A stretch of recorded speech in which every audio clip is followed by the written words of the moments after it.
Oferecimento CIEAN. Estamos de volta com o nosso programa Pontos de Equilíbrio, uma parceria entre o Jornal do Comércio e o Amazonsat, entrevistando hoje o consultor empresarial Flávio Guimarães, que está nos explicando sobre essa iniciativa interessantíssima que é a Caravana do Empreendedor. Flávio, no Brasil ainda há oportunidades para o empreendedor? Há uma tendência a querer deixar de ter um chefe e correr risco no mercado? Qual é a tua visão? Eu acredito que nós precisamos trabalhar isso desde a infância, né? Hoje, em muitas e muitas famílias, nós ainda vemos as pessoas estimulando as outras vai ser ou funcionário público ou vai viver uma carreira de 30, 40 anos numa empresa. Tem pessoas que têm sonho de fazer isso, né? Não que seja ruim, não é, até porque se não tiver mais ninguém para trabalhar nas empresas, as empresas acabam. Mas a iniciativa do primeiro negócio, de abrir negócios novos, eu acredito que hoje a área de serviço é uma área que está crescendo muito. Hoje a área do comércio e indústria é uma área que, dependendo da área, ela acaba sendo um pouco já saturado, né? Você precisa, se for abrir comércio ou indústria, ir para uma área bem específica, algo que não tem, algo que exista. Identificar um nicho mais específico. Um nicho de mercado. Então, hoje você vê, por exemplo, que em alguns outros estados já existem pessoas que iniciaram empresas pela internet de distribuição de alimentos. Então, você não precisa mais ir no supermercado. Em São Paulo já tem isso. Você pede pela internet, eles têm um centro de distribuição, sai de lá, o pedido chega na empresa, já sai da empresa e vai direto para a tua casa. Então, hoje a questão da comodidade é algo muito bom para se trabalhar. Até porque o tempo vai ficando cada vez mais corrido e a gente busca mais a comodidade.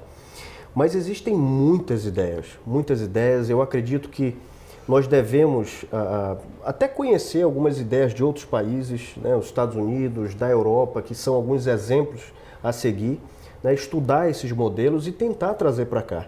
Porque eu acho que o caminho agora é só evolução e tem muita coisa para fazer, tanto no serviço, comércio ou indústria.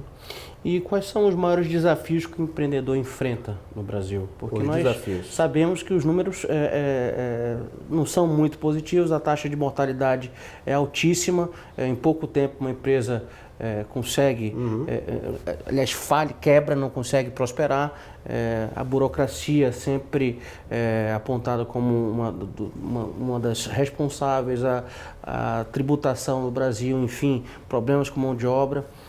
Quais são os maiores desafios, na tua opinião? Eu acho que hoje a alta carga tributária é um problema muito sério, né, que nós precisamos ver que isso de alguma forma precisa ser alterado. Eu acho que, bem especificamente, o micro e pequeno empreendedor sofre demais com isso. Muitas vezes eles não conseguem crescer, não conseguem expandir para outros estados ou abrir novos negócios pela alta carga tributária. Eu acredito também que a questão do planejamento no início do negócio é algo muito importante. Nós recebemos muitas pessoas que trabalharam no Distrito Industrial durante muito tempo e aí receberam um valor interessante de FGTS, iam fazer um investimento e não tinham uma ideia, né, de pesquisa, de informações para poder fazer esse investimento funcionar. Então, inclusive, recentemente agora eu recebi uma pessoa que iria investir 70% do que ganhou do FGTS, da empresa, e ele veio com uma ideia e disse, puxa vida, eu preciso abrir um mercadinho, porque lá não tem, a região não tem, eu já estudei, já fiz e tudo. Eu disse, não, peraí, calma, por que não tem? Aí ele disse, não sei, eu acho que nunca ninguém foi lá. Eu disse, com certeza foi. Então vamos estudar. E aí nós fomos fazer uma pesquisa na região, e nós constatamos que já tinham existido alguns mercadinhos na região, mas eles tinham uma média de assalto de 12 vezes por mês. Então eles eram assaltados 12 vezes num período de 30 dias. Né? Então o que ele ia fazer? Ele ia usar 70% do FGTS, que acumulou durante 25 anos de carreira, 26 anos de carreira, e iria jogar esse dinheiro pelo ralo.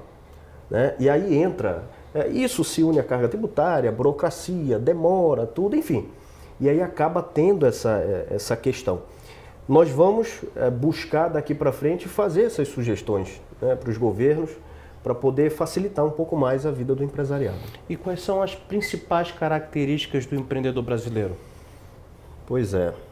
O empreendedor, o brasileiro, de uma forma geral, é um povo muito inteligente, né? Ele consegue ver saídas assim que nenhum outro povo consegue. Né? Criativo, inventivo. Ele é muito criativo, ele consegue ajeitar, consegue adaptar e tudo. Tanto que quando se vai para o exterior, a primeira coisa que falam é que brasileiro sempre tem um jeitinho, né? Ele sempre resolve, de algum jeito ele dá um jeito.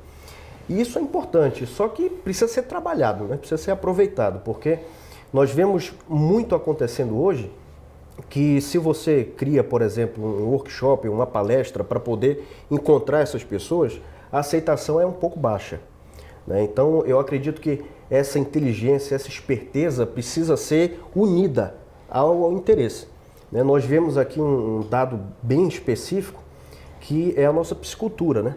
A nossa piscicultura, por exemplo, 75% do peixe que nós comemos aqui no estado é de outro estado, né? Não é do Amazonas. E nós temos o Rio Negro aqui no meio, né? E aí a gente começa a analisar. Você vai, por exemplo, numa comunidade e pergunta para o caboclo ribeirinho: por que você não investe na piscicultura? Por que você não cria peixe? Ele diz que vai dar muito trabalho, não é? Então, é um trabalho árduo de despertar essa vontade, né? E acredita que até por cultura também é um pouco difícil de mudar, mas devagar a gente vai tentando, aos poucos. Flávio, nós estamos chegando nos últimos segundos do nosso programa. Eu queria deixar um espaço para você fazer as suas considerações finais. Marcelo, obrigado pela oportunidade. Eu acredito que o movimento de jovens empreendedores e empresários aqui no Amazonas só tende a crescer. Nós vamos fazer a Caravana do Empreendedor e em seguida nós vamos abrir a nossa associação, que vai ser um movimento apartidário, lembrando de novo, com o objetivo de cada um usar suas experiências para ajudar a comunidade. Muito obrigado, boa sorte nessa iniciativa e o programa Ponto de Equilíbrio está sempre à sua disposição para divulgar trabalhos como esse. Obrigado, Marcelo. Até a próxima. Espero que você em casa tenha gostado. Não deixe de nos acompanhar no Facebook Programa Ponto de Equilíbrio, trazendo as suas críticas e as suas sugestões. Até a próxima semana.